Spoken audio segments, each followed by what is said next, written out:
আমাদের কোরআন আর হাদিস মূর্তি পূজাকে নিষিদ্ধ করেছে।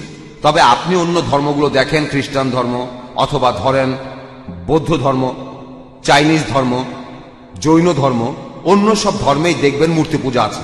আপনারা মুসলিমরা পৃথিবীর সংখ্যার মাত্র 15 থেকে 20% হবেন সব মিলিয়ে, এটা শতকরা হিসাবে। তাহলে অন্যরা কি ভুল করছে?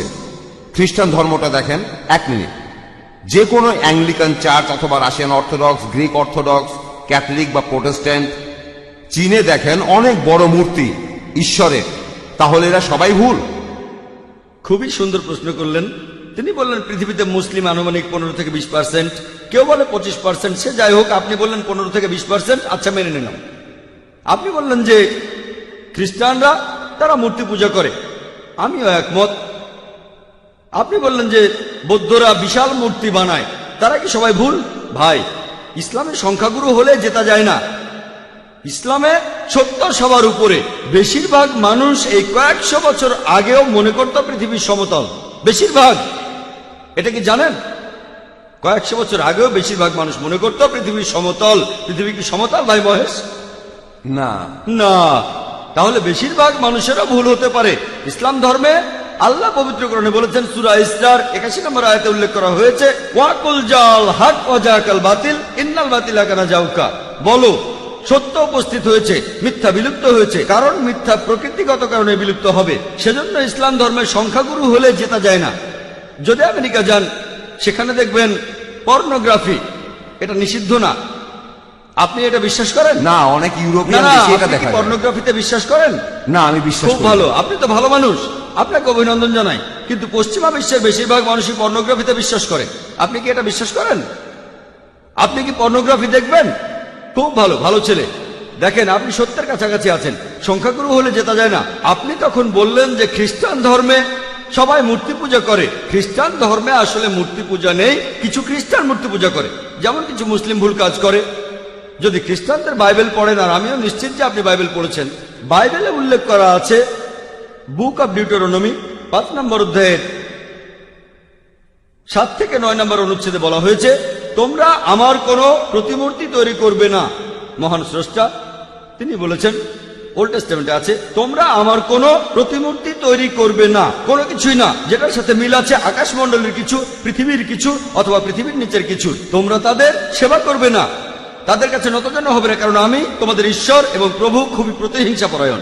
এই কথা আবারও আছে বুক অব এক্সোডাস 20 নম্বর অধ্যায়ের 3 থেকে 5 অনুচ্ছেদে, যে তোমরা আমার কোনো প্রতিমূর্তি তৈরি করবে না, কোনো কিছুই না যার সাথে মিল আছে আকাশের কিছুর, পৃথিবীর কিছুর, অথবা পৃথিবীর নিচের কিছুর। তোমরা এদের সামনে নতজান্য হবে না, সেবা করবে না, কারণ আমি তোমাদের ঈশ্বর এবং প্রভু খুবই প্রতিহিংসা পরায়ণ। তাহলে ওল্ড টেস্টামেন্ট অনুযায়ী মূর্তি পূজা নিষিদ্ধ কাজ। আর যীশু খ্রিস্ট নিজেই বলেছেন, এটা আছে গসপেল অফ ম্যাথিউ 5 নম্বর অধ্যায়ের 17 থেকে 20 অনুচ্ছেদে, মনে করো না আমি নবীদের আইন বাতিল করতে এসেছি, এগুলোকে বাতিল করতে আসিনি, পূরণ করতে এসেছি। তোমাদের মধ্যে যদি কেউ কোনো একটা আইন ভাঙে আর অন্য কেউ ভাঙতে বলে, সে তাহলে স্বর্গের রাজ্যে প্রবেশ করতে পারবে না। আর যে এই আইনগুলো মেনে চলবে, সে স্বর্গের রাজ্যে প্রবেশ করতে পারবে। যদি তাদের ন্যায়নিষ্ঠতা গ্রন্থে বলা ন্যায়নিষ্ঠার চাইতে বেশি না হয়, তাহলে তারা স্বর্গের রাজ্যে প্রবেশ করতে পারবে না। তাহলে যীশু খ্রিস্টের কথা অনুযায়ী আপনি যদি স্বর্গের রাজ্যে প্রবেশ করতে চান, আপনাকে তাহলে ওল্ড টেস্টামেন্টের সবগুলো আইন মানতে হবে, মুসা নবীর আইন মানতে হবে। স্রষ্টার কোনো প্রতিমা বানাবেন না। তারপরও মানুষ বানায়, কেন? সব খ্রিস্টানরা কিন্তু বানায় না, প্রোটেস্ট্যান্টরা বানায় না।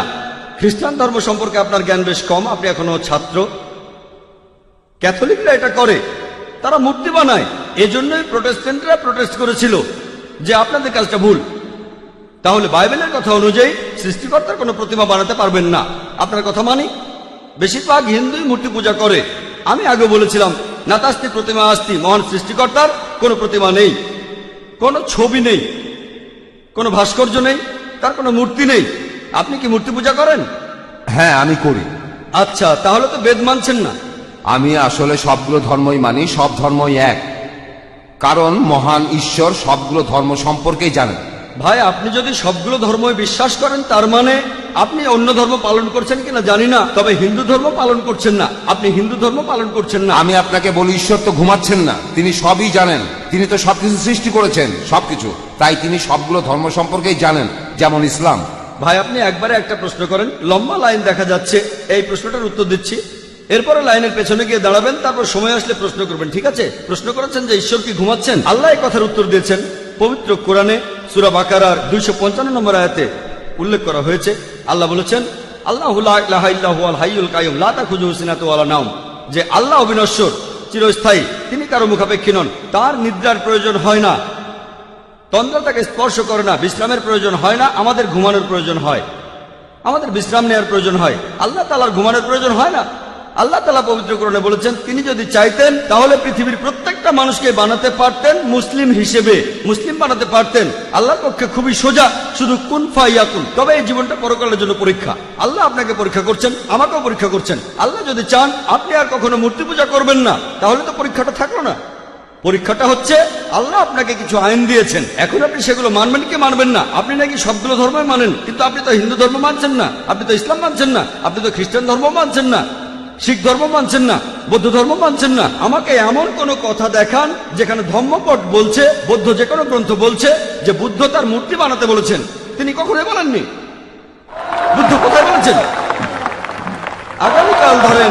আগামীকাল ধরেন কোন মুসলিম যে নবীজি মুহাম্মদ সাল্লাল্লাহু আলাইহি সাল্লামের মূর্তি বানালো, সে যদি মূর্তি বানিয়ে তার পূজা করে, আমি বলবো সেটা ভুল। নবীজি কখনোই তার মূর্তি বানাতে বলেননি। এখন কিছু মানুষ যদি কোনো ভুল কাজ করে থাকে, হোক তারা সংখ্যালঘু বা সংখ্যাগুরু, সেটা তখন সত্যি হয়ে যায় না। গৌতম বুদ্ধ কখনোই তার মূর্তি বানাতে বলেননি। এখন কেউ এই মূর্তিগুলোর বিরুদ্ধে গেলে সে আসলে বৌদ্ধদের ধর্ম পালনে সাহায্য করছে। শুধু বুদ্ধের একটা বিশাল মূর্তি বানিয়েছে বলেই তারা বুদ্ধকে মানে, এমনটা কিন্তু ঠিক না।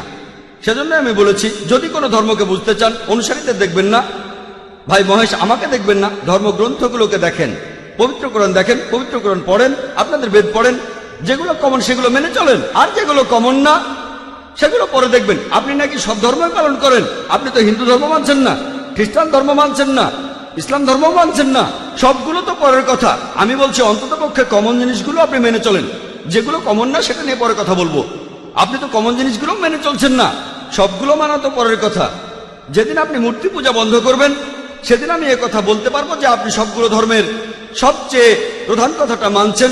যেদিন আপনি মুহাম্মদ সাল্লাল্লাহু আলাইহি সাল্লামকে সর্বশেষ চূড়ান্ত নবী হিসেবে মানবেন, সেদিন বলতে পারবো আপনি বেশিরভাগ প্রধান ধর্মের সবচেয়ে প্রধান দুটো কথা মানছেন। আশা করি উত্তরটা পেয়েছেন।